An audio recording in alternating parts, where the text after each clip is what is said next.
A white cop spat in his face. He didn't know the man he insulted was a new chief. It was a humid Tuesday morning in the quiet town of Blue Ridge, North Carolina. The air hung heavy with summer stillness, but what was about to unfold inside the local police precinct would change everything. Richard Nelson, freshly appointed chief of police, stepped out of an unassuming sedan. There was no official escort, no press, no ceremony. He wore a faded plaid shirt, worn-out jeans, and sneakers that had clearly seen better days. To any casual observer, he looked like just another man passing through. And that was exactly what he wanted. Richard wasn't interested in rehearsed greetings or polished presentations. He wanted the truth, raw and unfiltered. For years, Blue Ridge PD had been whispered about unchecked power, discriminatory behavior, a culture of silence. And now, as the first black police chief in the town's history, he needed to see for himself what lay beneath the surface. The parking lot buzzed with movement, officers arriving, chatting, sipping coffee. Richard walked past them unnoticed, his baseball cap casting a shadow over his face. He entered through the side door, where laughter and casual conversations echoed off the tiled walls. The station smelled of stale coffee and cheap cleaning solution. He walked slowly, observing. Officers gathered near desks in cliques, some swapping weekend stories, others lost in paperwork.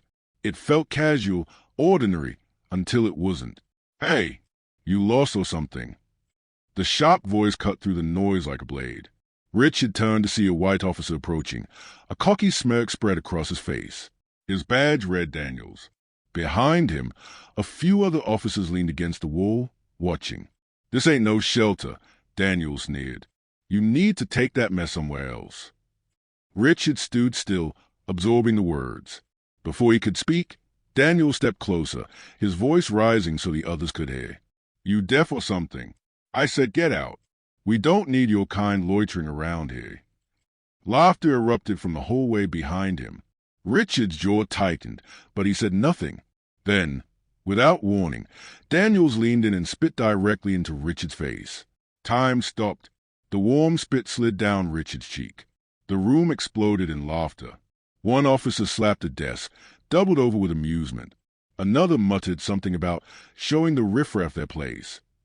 But Richard, he didn't flinch. Instead, he calmly reached into his pocket, pulled out a handkerchief, and wiped his face.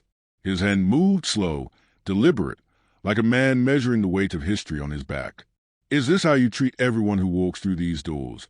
he asked, voice steady but cold. Daniel smirked. "Only the ones who don't belong." More laughter, but Richard said nothing. He simply turned and walked away, leaving the room behind. Moments later, the intercom crackled overhead. "All personnel, report to the briefing room immediately." The officers shuffled in, coffee mugs in hand, still joking, still unaware. Daniels leaned against the back wall, arms crossed, his smirk still intact. At the front of the room, Captain Harris, a thick-set man with a graying mustache, called for silence. "All right, listen up. We've got someone important to meet this morning." The chatter quieted. A few heads turned. "As most of you know," the captain continued, "Chief Caldwell retired last month. Today, we welcome his replacement, a man with 20 years of experience, a national record of integrity, and a vision to turn this department around." From the side door, Richard Nelson stepped into view, this time with a crisp folder in hand bearing the official department seal. Every face in the room turned. The laughter died instantly. Chairs creaked. Mugs stopped midair. Daniel's smirk dropped. His face turned pale. The color drained from his cheeks as a horrifying truth sank in. Richard walked to the podium, calm and confident. "Good morning," he said. "My name is Richard Nelson. As of today, I am your new chief of police." Silence. Daniel swallowed hard. Every eye in the room darted to him, the man who had just humiliated the chief in front of his peers. Richard's gaze locked onto him, not with anger, but with something heavier. Disappointment. Resolve. Then he turned his attention to the rest of the room. "We have work to do," he said. And with that, the real reckoning began. Richard stood at the podium, letting the room settle. All eyes were on him now. Not a soul dared to speak. "When I walked into this building this morning," he began, his voice even but firm. "I came dressed in plain clothes because I wanted to see this department, unfiltered. I didn't want a show. I wanted the truth." A low murmur moved through the room, but Richard raised a hand, silencing it instantly. "What I witnessed," he continued, "was eye-opening and unacceptable." The silence that followed was heavier than before. Officer Daniels shifted where he stood, suddenly finding the floor far more interesting than the man now commanding the room. "In just a short time, I saw behaviors that don't just violate our code, they insult the very meaning of the badge." Richard stepped closer to the edge of the podium, his voice cutting through the tension like steel. "Let me make one thing very clear. The toxic culture that's been allowed to fester in this department, it ends today." Still, no one moved.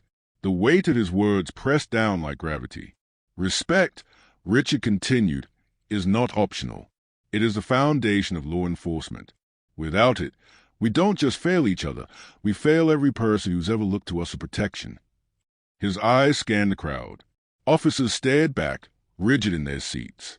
Some looked ashamed, others shaken. "This morning," he said, "some of you laughed. You thought you were watching a powerless man being put in his place. But let me remind you, every person who walks through those doors deserves dignity, badge or no badge." The words landed like a hammer. Daniel's face glistened with sweat. His earlier smirk had long since vanished. "But I know," Richard said, softening his tone just slightly, "that change doesn't come easy, and I don't expect it to. But I do expect this. From this day forward, there will be zero tolerance for any behavior that demeans, degrades, or disrespects another human being." He stepped down from the podium. Each step echoed loudly in the stillness as he walked slowly toward the cluster of officers. His calm presence carried a quiet power. Then he stopped, just a few feet from Officer Daniels. "Officer Daniels," Richard said, locking eyes with him. Daniels flinched. Whatever pride he'd worn earlier had been reduced to silence. "You," Richard continued, "are not just one bad apple. You're a symbol of everything broken within this department. When you spat in my face this morning, it wasn't just me you disrespected. It was the uniform you wear, the oath we all took, and every single member of the community we serve." Daniels opened his mouth, his voice barely a whisper. "Chief, I didn't know." "That's the problem," Richard cut in. His tone sharpened, but his voice remained controlled. "You didn't care to know. You didn't stop to ask. You assumed that the man standing in front of you didn't matter."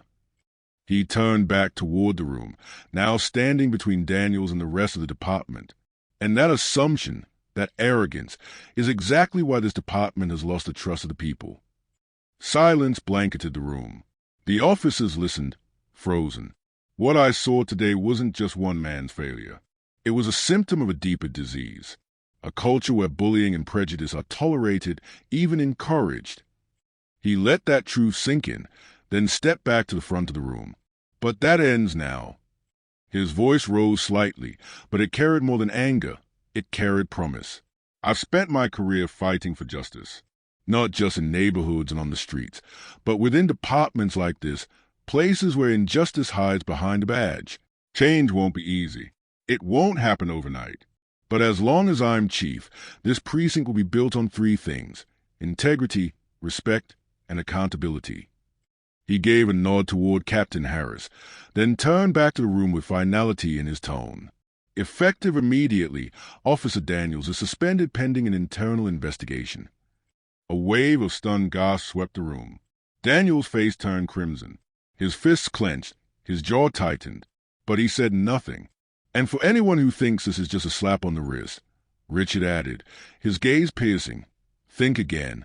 This is only the beginning, the first of many changes." The chief's voice dropped, steady and unshakable. "This isn't about revenge. It's not about punishment. It's about setting a standard." He looked at the room one last time, meeting each gaze with intention. "If you're not ready to rise to that standard, then this isn't the place for you.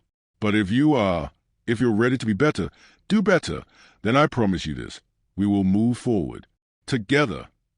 And with that, Chief Richard Nelson took a quiet step back, but the echoes of his message lingered like thunder. "But know this," Richard said, his voice resolute. "I will hold you accountable, every step of the way." The meeting ended in heavy silence. The usual post-briefing chatter was gone. Officers filed out of the room with their heads low, the weight of Richard's words following them like a shadow. No jokes, no laughter, just the sound of footsteps and quiet reflection. Richard remained at the podium for a long moment, watching as Daniel stormed out, his face flushed with equal parts embarrassment and rage. Others avoided his gaze entirely. Their expression spoke volumes: guilt, regret, and something deeper, awareness. Back in his office, Richard sank into his chair and let out a long breath. This was only the beginning. He knew that deeply rooted attitudes wouldn't change overnight. Some might never change at all. But Richard hadn't come to Blue Ridge to be liked. He came to lead, to rebuild, to restore something that had long been lost. The phone on his desk rang. It was Captain Harris.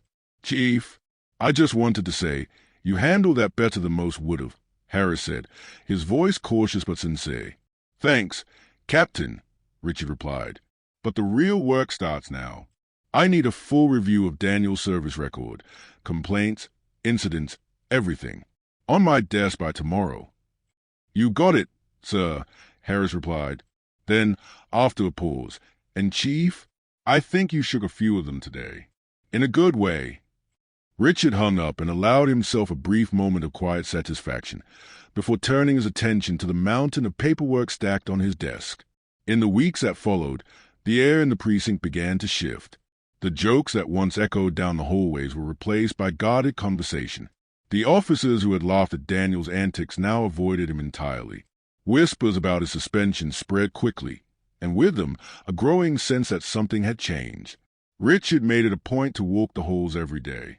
He greeted everyone, not with pomp, but with presence, a quiet reminder that leadership wasn't something shouted.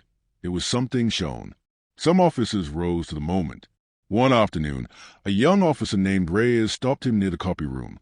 "Chief," she said nervously, "I just wanted to say, I knew what was going on here. I didn't say anything because I was scared. I didn't want to be targeted." Richard looked at her, seeing not weakness, but courage finally finding its voice. "I want to do better," she said. "That's all I ask," Richard replied. His tone was firm but kind. "It starts with you." But not everyone was ready for change.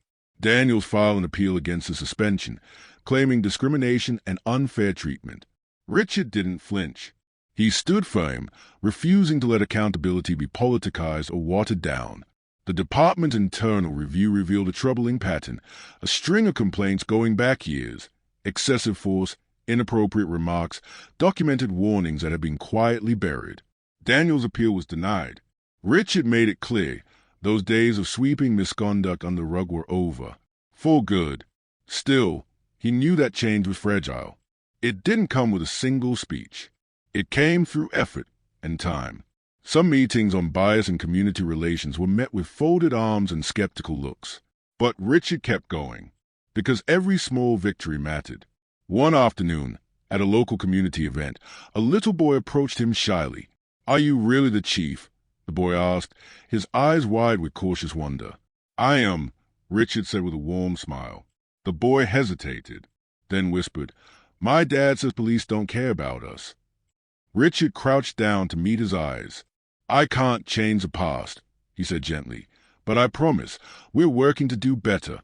And if you ever need help, you come find me. All right." The boy nodded, a small, hopeful smile forming. And Richard felt something shift, not just in the child, but in himself. Moments like that were the reason he took the job.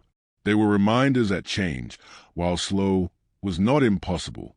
By the end of his first year, the precinct wasn't perfect, but it was different. The officers who couldn't adapt were gone. In their place stood new recruits, men and women who shared Richard's vision for a department rooted in justice, dignity, and trust. The community, once distant and skeptical, had started to lean in again. There were still scars, still questions, but there was also something else: hope. One evening, Richard stood quietly in the precinct's main hallway, watching as officers clocked out for the night. The laughter he heard now wasn't at someone's expense. It was genuine, inclusive. It felt different. And it was. He knew the road ahead would be long, that not every battle would be won. But as he stood there, not as a man who had once been spit on, but as a chief who never backed down, he smiled. Because real change takes time, and it was worth every fight.